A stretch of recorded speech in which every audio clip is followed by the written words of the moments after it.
with coverage you can count on. This is the Erie News NOWCAST. Good Wednesday morning. I'm Mark Saul. Today, a soggy Wednesday morning. We'll check that first warning forecast from meteorologist David Wolter in just a sec, but we begin with a top story, a developing one out of Afghanistan this morning. According to the Associated Press, the Taliban's violently broken up a protest there early today, killing at least one person as they quash what was really a public show of dissent. That militant group, the Taliban, certainly been insisting that they have changed and won't impose the same restrictions they did when they last ruled Afghanistan. That's when they all but eliminated women's rights and carried out public executions and basically harbored al-Qaeda members in the years before the 9/11 attacks.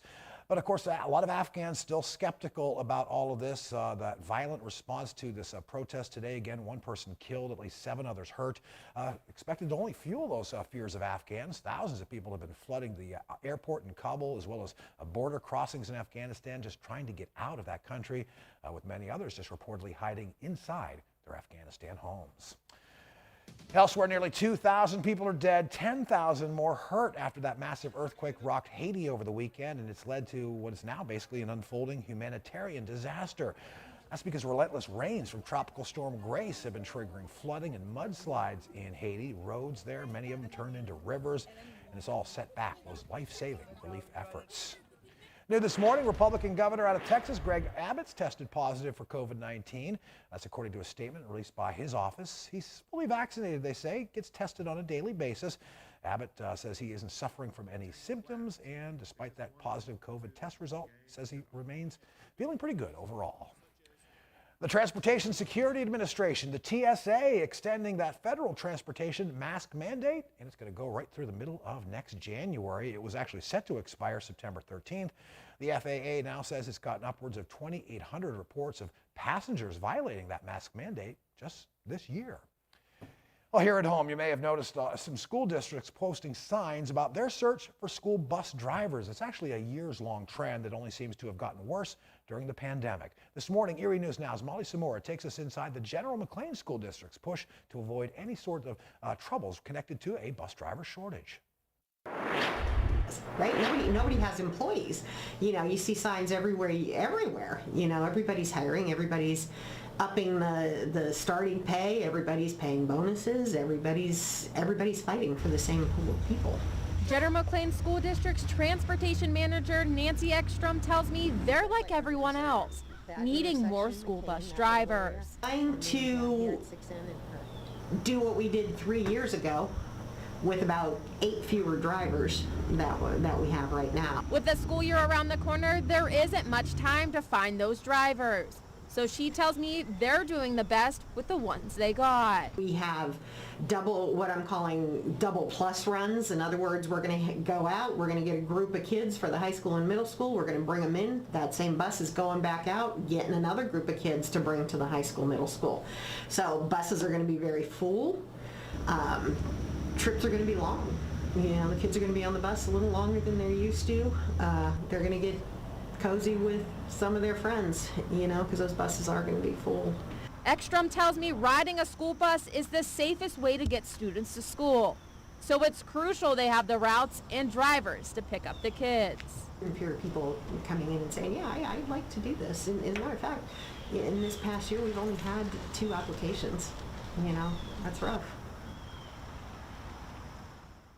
Our Molly Samora reporting there. All right, even with the morning's rain, folks turned out to say goodbye to that World War II submarine, the USS Cod, as it made its way out of port this morning. That's after more than a month's worth of repair work right here in Erie. Yeah, that World War II sub needed some pretty extensive repairs. That's all been happening at the Don John shipbuilding down on Dobbins Landing. And yeah, here's some video of the USS Cod again as it made its way out of Erie's port this morning, basically getting help from a tugboat in that journey all the way over to Cleveland. Before it took off this morning, the Cod, over the past several weeks, got a new paint job with a lot of other work, all of it needed before it could return to its home along the Cleveland lakefront. Don John actually had to flood its dock this morning just to get that sub to float so that tugboat could get in there and pull the sub away. That journey going to continue throughout the day. Well, we're far from the only ones feeling the effects of Tropical Depression Fred. It's left a trail of damage across Georgia as it continues up the coast. That includes a tree right through a roof. This is a shot from Americus, Georgia. Millions of people remain under flash flood warnings, which stretch from places like Georgia all the way up through New York State. Difficult, if not impossible, to avoid the rain from Fred this morning, it seems. Yeah, we are dealing with the remnants of the storm. It's cloudy really all across the area, and it's certainly very, very wet as we look out over Presque Isle. Certainly not going to be a beach day for you unless you just like walking around in the rain, and some people do like splashing around in those puddles, but for the next several hours, most folks are going to have to put a pause on any of those outdoor activities. And if you're hoping that you can delay your yard work, well, you got an excuse for today. Do have a flash flood watch in effect for those counties away from the lake shore. There's also a small craft advisory in effect. We are expecting some breezier winds out there on the lake today, and you can see the center swirl of what was Fred. It's right between West Virginia and Pennsylvania to the southwest of Pittsburgh, and you can kind of see how Erie's on the outer edge, but those inland locations, you can already start to see that we're dealing with some of those heavier bands of rain that are starting to move on into places like Oil City, over there into Tionesta as well, and we'll continue to see the heavy rain threat out there into Warren and McKean County, as we're already starting to see some areas of yellow between Corey, northern parts of Warren County, and even right on through Forest and into the Oil City area. The rain showers certainly beginning to pick on up. Futurecast for us, you can certainly see some of those heavier areas of rain as we take it through lunchtime, lighter stuff towards the lake shore, and we'll have more in the way of just some showers out there as we get towards 3, 4 o'clock. You can see we're actually kind of breaking things up along the 90 corridor, but for areas south and east, you can see Titusville. Of course, we always have a bit of a flooding concern there. We may be dealing with some of that isolated flooding as we continue with that flash flood watch in effect. And heavier rains into the evening hours, and of course into the mountains. That rain has to run downhill and can certainly fill up some of those smaller streams, and even just some of those drainage areas, it can fill them up fairly quickly. So we may have some isolated street flooding out there for today. Flash flooding occurs very, very quickly, and a turnaround, don't drown. Never, ever, ever venture into those floodwaters. Things will start to improve as we get deeper into the night. Then looking ahead to the day on a Thursday, still a few mountain showers out there. Otherwise, most of the area trying to pick up a little bit more sunshine as we get into the afternoon. Temperatures right now, we are in the lower and middle 70s out there. Don't expect temperatures to really warm up a whole lot more for today. Winds will be a bit on the breezier side during the afternoon, especially near the lake shore, and that's the reason why we do have that small craft advisory in effect. So it's certainly not going to be an ideal hair day. You can see winds shifting a little bit more from the north-northeast as the wind is wrapping around that center of low pressure, which is to our south. We'll talk about this 7-day forecast, and yeah, it's looking a little bit better overall. We'll discuss more in just a minute or two. First, though, a former Heisman Trophy winner, former professional baseball player, and now former professional football player Tim Tebow might be trying to figure out what the future holds for him this morning. The Jacksonville Jaguars released the 34-year-old Tebow after just one preseason game. Yeah, we were following Tebow trying to join the Jacksonville Jaguars, not as a quarterback, though, like he played in college, but he was actually trying to make the team as a tight end. He was, of course, a quarterback in the NFL in Florida before it all kind of went south. He tried baseball unsuccessfully. Tebow posted a message on social media Tuesday after he got cut, thanking the Jaguars for the opportunity to, as he put it, once again chase a dream. Tebow actually played for 4 different teams. He was drafted by the Broncos back in 2010, and of course had that famous victory pass over the Steelers in that playoff game for Denver.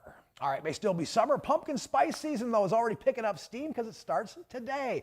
Dunkin, yeah, they dropped the donuts a while ago, and they're bringing out the fall seasonal items. They dropped the donuts from their name, not from their menu. You can get your hands on some of those pumpkin spice lattes at Dunkin starting today. Basically, it introduces the official flavor of fall earlier than ever, and that's kind of a year-by-year trend for coffee chains. Last year, the pumpkin pandemonium made its way back to Dunkin' August 19th, 2 days earlier than in 2019, and of course, one day later than it does this year. Also, you want to check this out. If you pumpkin spice lattes aren't your thing, how about pumpkin spice ramen noodles? Yeah, get this. The company releasing this limited edition cup of noodles, pumpkin spice flavor. They say it'll be available at select Walmart stores in late October.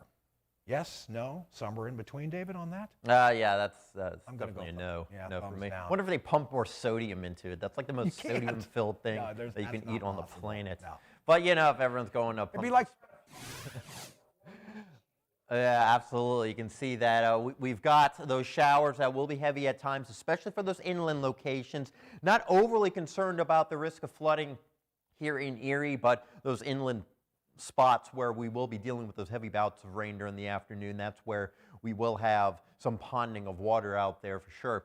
Just a few isolated storms out there on Thursday. Decided to go green bars now for Friday into Saturday as the weekend may be drying out, at least for part of it. We could be looking at some of those afternoon storms on Sunday, and then it's next week. You'll notice the steadiness of our temperatures, lower and middle 80s. We're finding more of that sunshine, and we're definitely into more of a summertime pattern. So those widespread rain showers not going to be common in the forecast, but of course this is due to the remnants of Fred. So yeah, summertime is rolling on through. Yeah, we might be getting into pumpkin spice territory over the next couple of weeks, but Mother Nature says it's still summertime, and yeah, we're going to deal with some of that summertime warmth.